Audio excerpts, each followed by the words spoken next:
left.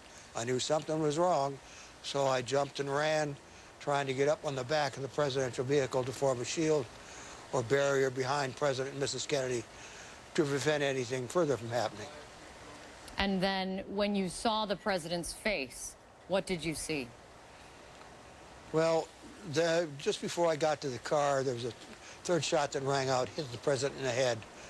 And when that happened, because it was so explosive and caused eruption of material out of his head, Mrs. Kennedy got up in the trunk trying to retrieve some of the material. I got up there and pushed her back into the back seat, and then the president's body fell to its left into her lap with his head. The right side of his face was up, and I could see his eyes were fixed. I could see through the skull area. The brain matter was gone. I assumed it was a fatal wound and that he was dead. Do you remember what you were thinking in that moment when you saw what happened in front of you that had never happened before? No one would ever think that this could happen to any president, especially someone as loved as him. Well, my thought process immediately was, let's get to a hospital just in case he can be resuscitated or revived. But I was sure that that would not be the case. I was very upset, but I had a job to do, and I placed myself up in a position to prevent any further damage from being done, because I had no idea if there were going to be more shots fired. I assumed there would be, but there were not. And you saw the Kennedy family through their mourning, even having to tell Robert Kennedy that his brother had died. You were assigned to Mrs. Kennedy's detail after the death of her husband. What was that like? How was she changed after that day? Because you were in such close proximity to her. Well, I stayed with her for a full year after the assassination, and the sparkle in her eyes was gone. That wonderful smile she had was very, very few times you ever saw it again. So she changed remarkably. She really wanted to do whatever she could to make sure people remembered her husband, and worked to establish a library up in Boston in his name. So her primary focus was making sure the children are okay and making sure she did whatever she could to help the president's memory be retained by as many people as possible.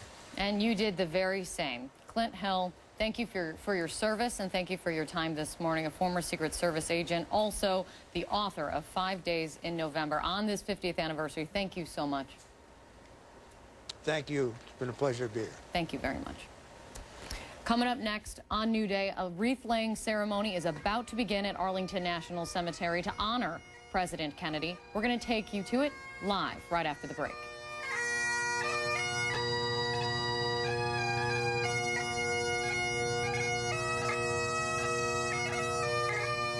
Halted the questions surrounding Kennedy's assassination. Michelle Macaluso joins us live from Dallas with more on how the occasion will be marked today. Good morning. Good morning, Tony and Araxia. Well, as crowds from all over the United States gather here in Dealey Square, they're here to honor President Kennedy's the assassination. For many who doubt the veracity of the government official investigation are here too, hoping to change minds over who is responsible for our fallen president. They're the best visual evidence that the headshot came from the front, not behind. When it comes to who shot President Kennedy, there seems to be no shortage of theories. The president was murdered here, shot from the front and the rear. At least 2 people shooting. After several interrogations, Dallas police were convinced Lee Harvey Oswald acted alone, and that feeling was initially shared by the general public. But within 48 hours of Oswald's arrest, the actions of local nightclub owner Jack Ruby changed the way people looked at Oswald and the Kennedy assassination as a whole. This is the last letter Ruby wrote as he was taken to Parkland Hospital. And in that letter, Jack Ruby, he wrote, "My motive was to silence Oswald." With Oswald dead, so was any chance of further interrogation, leaving a lot of unanswered questions. Even the federal government's investigation, headed by Chief Justice of the United States Earl Warren, contained holes not easily filled, adding fuel to the fire that more than one person may have been involved. People just decide what they want to believe. A recent Gallup poll shows 61% of Americans believe Oswald did not act alone, even 50 years later. I think this can never really end, and I don't know that people want it to end. In a way, the conspiracy theories keep John Kennedy partially alive. We never really let him go. Now, today's events will include readings from Kennedy's most famous speeches by historian David McCullough, the unveiling of a permanent monument honoring President Kennedy, and a city-wide moment of silence at the exact same time President Kennedy was shot. Michelle, thank you. It is 5:24.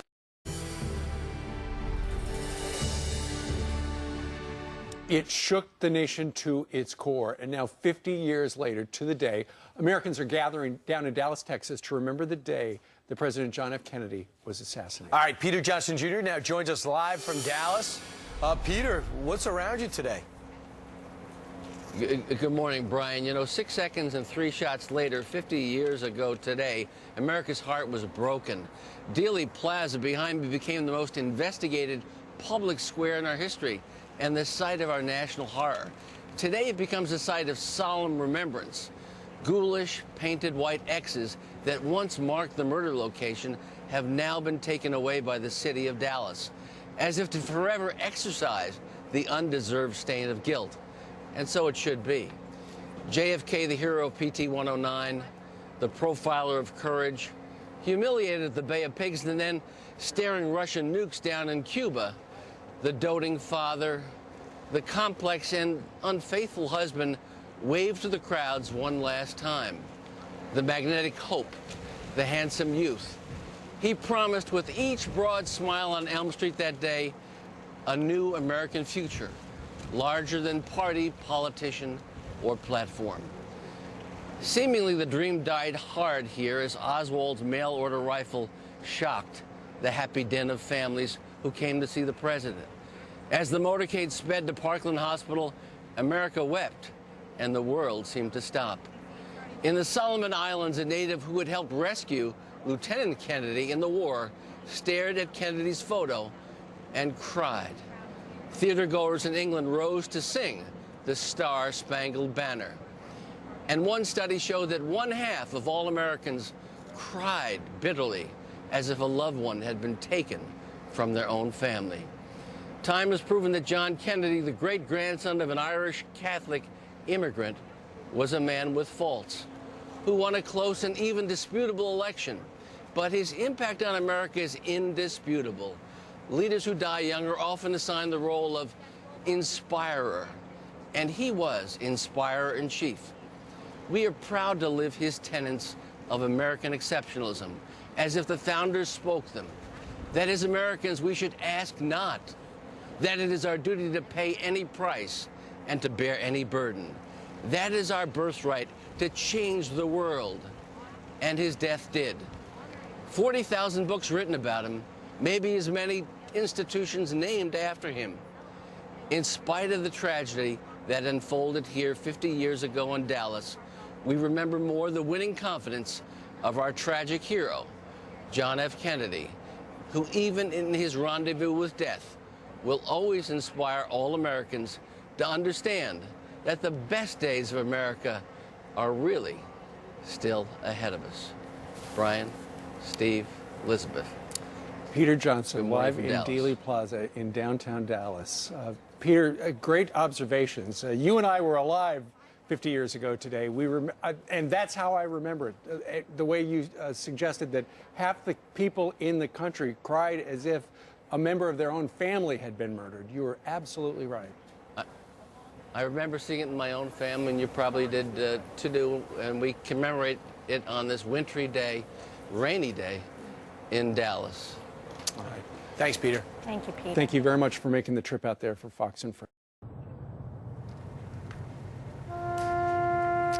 Welcome back to New Day. We just saw the presentment of colors here at a wreath-laying ceremony that's upcoming at President John F. Kennedy's gravesite in Arlington National Cemetery. Today, of course, marks 50 years since he was assassinated. Let's listen in.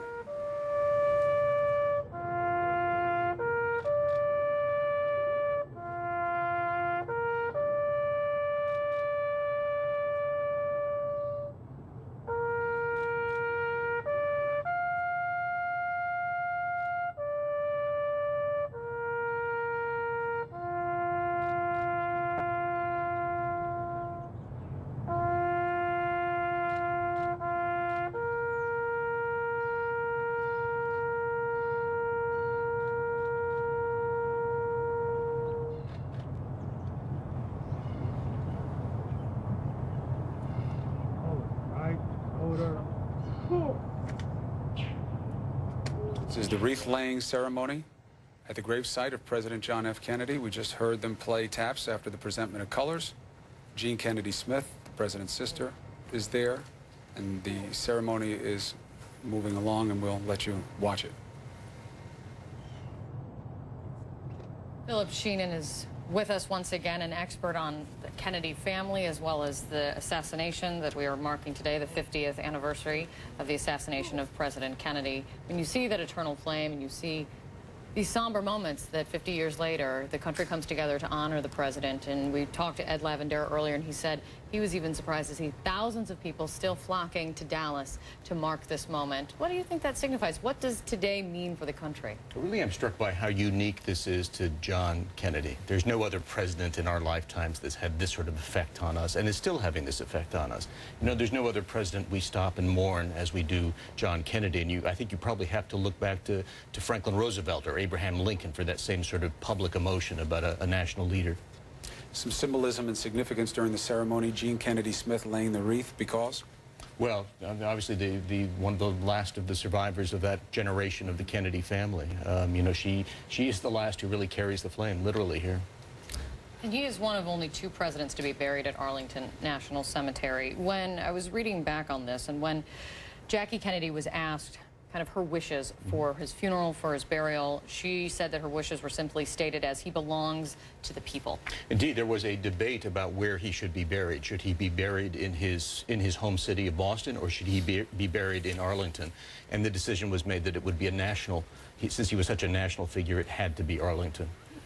I was talking to Clint Hill, the Secret Service agent that was with the family on that day, and he was saying how she had lost the twinkle in her eye after that day. He'd spent a long time with her. How do you think she changed after the assassination, and kind of what her legacy then is, along with her husband's? Well, I mean, she tried to establish a life for herself in Washington after the assassination, but she learned almost instantly that she was this global celebrity like no other. There were paparazzi posted outside her home in Washington. She realized she would never have the same life again, and she then leaves for New York, where she can have ultimate privacy, she believes. Let's get back to the moment, though, because that's what today is, and they're obviously trying to blend the personal and the presidential here with what we're doing. We saw family members coming up. We're going to hear bagpipes at some point. Michaela, you were saying they had special significance to the president. Absolutely, and you know that on a day like this, you're talking about blending family and blending tradition. Apparently, the former president, or JFK, and his wife had heard the Black Watch Regiment pipes and drums play several years before, and he had commented to his wife that he really enjoyed it and really liked it, found it very stirring and moving. She remembered that, and they played at his funeral. So it's significant that 2 of the performers, the pipers, would be there today. Their distinguished history dates back to 1739. It's interesting to point out they're professional musicians, but they are still deployed. These are infantry soldiers right up to now. They're being deployed currently. So there's significance in every move that we see today. Just taking a moment to watch as they have a somber moment.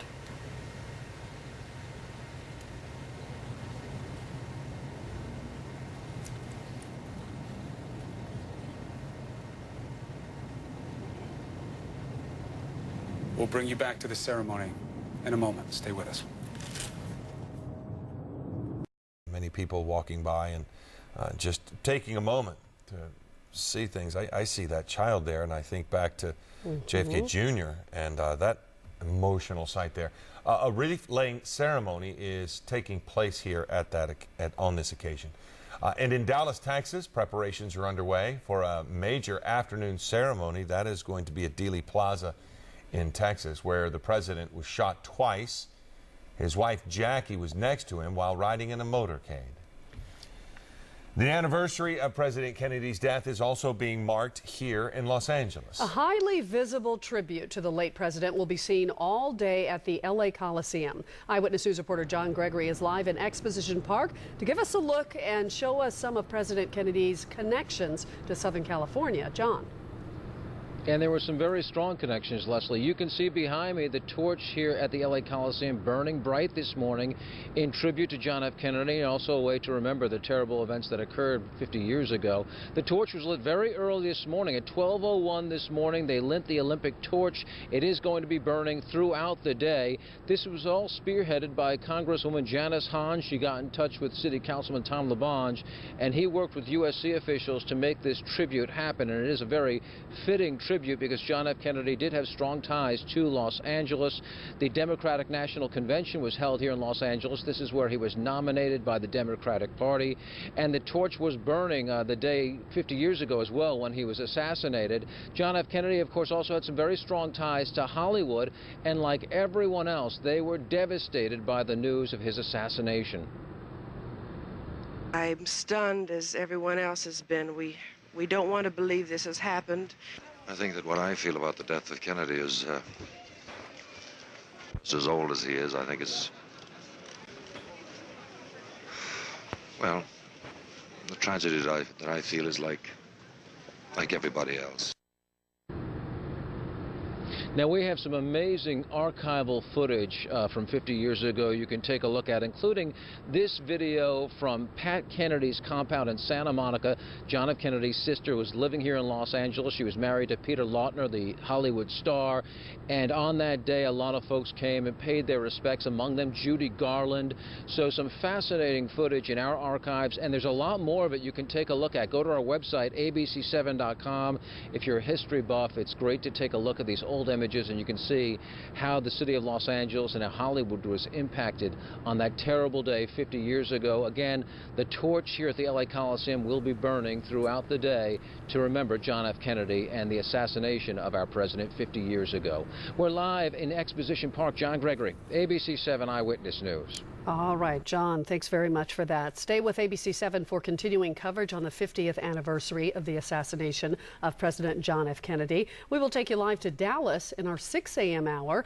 There will also be an ABC News special report this morning at approximately 10:25 covering the moment of silence. Will never be that way again. There'll never be another Camelot. And White and Life magazine tell that to the American people. And Jackie has created the most powerful and enduring myth in American politics. The book is End of Days, The Assassination of John F. Kennedy. James Swanson, thank you very much. And just a note, MSNBC will have continuing coverage all day on this 50-year anniversary of that event in history. Up next, today's business headlines with CNBC's Kelly Evans. We'll be right back. Lays a wreath the second this week. We saw President Obama there along with the Clintons and the First Lady laying a wreath a couple of days ago. Others visiting the site today, the King of Morocco laying flowers in a couple of hours. The Attorney General, Eric Holder, there earlier this morning. But all around the city and around the country at government buildings, flags are flying at half staff, ordered by the president on this day of remembrance. Live from Washington, I'm Tracy Potts, Today in LA. Tracy, thank you. And NBC4 will interrupt our broadcast schedule this morning at 10:28 to join the nation in a moment of silence to honor the fallen. He died violently so young, also because he had so much promise. I think the mystique will be there 50 years from now, and yes, there'll probably be aging anchormen talking about it. You can see Tom and Dan's full conversation on our website, mojo.msnbc.com. I turn my collar to the cold and damp. A half century of history shaped by a single bullet in Dallas. Today, a look back at the life and death of President Kennedy and the events that were happening at this very hour 50 years ago. Also, this November 22nd, 2013. This is a daily rundown. When you say that date, any day, anytime it's November 22nd, you think of one day. So we begin with first read and this somber day in American history. 50 years ago, President Kennedy was assassinated in Dallas, Texas. His death shook the political power structure and changed the nation. Memorials started early this morning at Kennedy's gravesite in Arlington National Cemetery. Thousands of people are expected to visit the cemetery throughout this day. U.S. Attorney General Eric Holder visited earlier this morning. President Obama ordered flags lowered at all government buildings to honor Kennedy's memory today. At this hour 50 years ago, President Kennedy was in Fort Worth. He was on the third leg of a politically tricky Texas trip, and he was greeted, though, like a rock star as he met the crowd outside the Hotel Texas that morning. There are no pink hearts in Fort Worth. Did you shake hands with the president? Yes, sir. What did you think of him? Oh, I thought he was very distinguished. I've met President Kennedy since he was elected, and I think he was just so distinguishedly and so intelligent, and I'm so happy I got to see him. What do you think of the president? I think he's a wonderful man. After that, the president and Vice President Johnson headed to a Chamber of Commerce breakfast. The First Lady joined them, and from there, they headed to Dallas. The Kennedys were a little behind schedule when they landed at Dallas Love Field at 11:44, but they took some time to greet another unexpected crowd at the airport. The rain had just stopped, and the Secret Service decided to take the bubble top off the limo. President's car is now turning onto Elm Street, and it will be only a matter of minutes before he arrives at the trademark. It appears as though something has happened in the motorcade route. And the first unconfirmed reports say the president was hit in the head. That's an unconfirmed report that the president was hit in the head. He was coming down the street, and my 5-year-old boy and myself were by ourselves on the grass there on Commerce Street, and I asked Joe to wave to him, and Joe waved, and I waved, and the man, It's all right, sir. you go ahead and tell it. As he was waving back, the shot rang out, and he slumped down in the seat, and his wife reached up toward him, and as he was slumping down, and the second shot went off, and it just knocked him down from the seat. The two shots. White House Press Secretary Malcolm Kilduff has just announced that President Kennedy died at approximately 1 o'clock Central Standard Time, which is about 35 minutes ago. After being shot by an unknown assailant. What's striking about this anniversary is how drastically the nation's mood has shifted in the half century since November 22nd, 1963. That sudden and stunning end of President Kennedy's life shattered an optimism that's been unparalleled since in modern politics. The Pew Research Center recently republished some poll numbers from that year. Look at this. 82% of Americans were confident in the government. They believed U.S. power would increase. Despite the close call in the Cuban Missile Crisis a year before and the debacle with the Bay of Pigs, 58% supported sending aid to foreign countries. 68% said they were satisfied with their own income. And Kennedy was enjoying a 70% approval rating. It was all just 10 months before he was assassinated. Well, my next guest says he was personally impacted by that optimism and was inspired to join the Peace Corps. Of course, I'm joined by the host of MSNBC's Hardball, Chris Matthews, who has not one but 2 documentaries tonight on President Kennedy that'll be on MSNBC. So, Chris, obviously, you have lived with the Kennedy legacy for years as an author, as a historian, as a Democrat, as an activist, as everything. This day, just what does it mean to you? Well, it's this sounds strange, Chuck, but I've never been able to put it all together. The life of Kennedy, in fact, the other night on Hardball when we showed those pictures of him kidding around in the makeup room talking about Nixon's lack of or bad makeup, that picture you're looking at right now, putting that picture together with him getting killed, it's very hard to put it together still. I mean, when I wrote my book on Kennedy 2 years ago, I made a point of blinding myself to Dallas, what happened to him at the end, so I could write about him when he was alive. I wanted to write something that was wonderful about what he did. And I keep thinking of, Jeff Greenfield's book about what if he had lived. Well, he did live for all those years we knew him. And, of course, I remember the day I was at Holy Cross, at college up in Worcester, Mass. And when we got the word, I was checking my mail, and I just had lunch, and somebody said that he'd been shot, and I went over to history class. And the professor let us out. We used to get 3 cuts a semester. He said, well, you won't get a cut if you go. And I left and went over and watched Cronkite the rest of the afternoon. And I still, I haven't ever put it all together yet. And Pat Moynihan once stopped me on a plane and said, "We've never gotten over it." And he looked at me and said, "You've never gotten over it." And I think that's true of a lot of people. A lot of people. All right, I want you to tell me about both of your documentaries. Let me play a clip from the first one here. This is Letitia Baldridge talking about life in the White House. The whole White House staff couldn't believe what had happened. They walked around on tiptoe, no noise in the hall. Halls were always noisy and full of laughter and people teasing each other, greeting each other, not a sound. Yeah, well, you know, I went and interviewed a bunch of the women who worked in the White House off the record when I did my book years ago, Kennedy and Nixon. And you know what came across, that never comes across the news coverage, is how much fun everybody had. I mean, Kennedy would bop around from office to office saying hello to everybody. He was very relaxed about being president, and obviously he's charismatic in the first instance, right in front of you. And there's so much joy, I think, people had. And I think that's what we lost, the sense of... oh, innocence is not the right word. It's joy. It's fun of having a president like this guy rooting for the moon launch. I mean, when Jackie had, I pointed this out the other night, she had two things she wanted. She wanted the eternal flame, and she also wanted his initials secretly put on the next Saturn rocket because he wanted to beat the Soviets to the moon. He was a competitor to win the Cold War safely. All right, let me play a bit on the other clip. This was more having to do with some things about Kennedy that we didn't always know in public. What the country learned only later was how well this suave exterior hid his secret life, the risky affairs that, if revealed, could have ruined everything. His Addison's disease, which had almost killed him in 1947 and again during a 1954 back operation that required him to take steroids, and a reliance on energy-boosting amphetamines, drugs which may have compromised his judgment. He was a Shakespearean character. Everything about his health was a lie. He looked like a god, but he was, as Bobby would say, if a mosquito bites my brother, the mosquito dies. Chris, how unhealthy was he in the White House?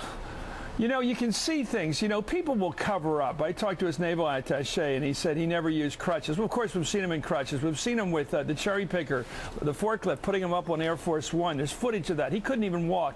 In fact, that last day, if you watch him walking down the steps at Dallas, he's got to walk diagonally on the steps. He couldn't walk directly down the steps. He couldn't pick up a golf club off the floor. There he comes. See the diagonal way he's walking? He covered it up. He had that back brace on at the end that kept him from slumping in the seat. It may have cost him his life. That back brace, you can see if you pay attention to the way he walks so carefully, maybe not painfully all the time, but most of the time. He once said, even though this guy had a great life, he said, "I wish I had more good days." Most of the time, that guy was covering up intense pain in his back. There was never, you can see it, the careful way he walks. And nobody really seemed to pay attention to that for some reason at the time. Well, I think that's one of those things you didn't want to know those things. You didn't want to believe those things. Chris, there really is, you know, on one hand, as somebody who's of the next generation, this is an important moment, particularly for the baby boom generation. Yeah. But when you really look at sort of this, it really is a line between optimism and realism. I don't want to say it's pessimism, but boy, I mean, maybe the country was headed down to a rough period between 64 and frankly 80, and maybe it was inevitable whether Kennedy lived or died, but you can't help but see that this was an important marker in the story of America. I think you guys in your generation, there's the 60s, like 1961 to 1970, the calendar years, but there's something called the 60s, S-I-X-T-I-E-S. The 60s began, I believe, with the death of Kennedy, which brought on the drugs and the rebelliousness. When he was alive, it was thin ties. It was Frank Sinatra. It was very conventional. It's like, you know, it's like Mad Men, really, if you want to get a taste of it. Very conventional. Guys in wingtip shoes, smoking, having martinis, chasing girls. It was really kind of different. And now, after the 60s, became the Beatles, and it became sort of a Baroque period where it wasn't quite as happy, but a lot of effort to be happy. And that's different. Don't you think? It is. It absolutely is. We could probably spend the whole hour doing this, but I'm trying to put some other stuff in. The good news is we get to spend 3 hours with you on all of these things tonight. All right, my friend. Thank you. Good stuff. You can watch both specials. Hosted by Chris Matthews tonight, first at 7. It'll be JFK, the day that changed America. Then at 8 o'clock, watch the Kennedy brothers, a hardball documentary, and then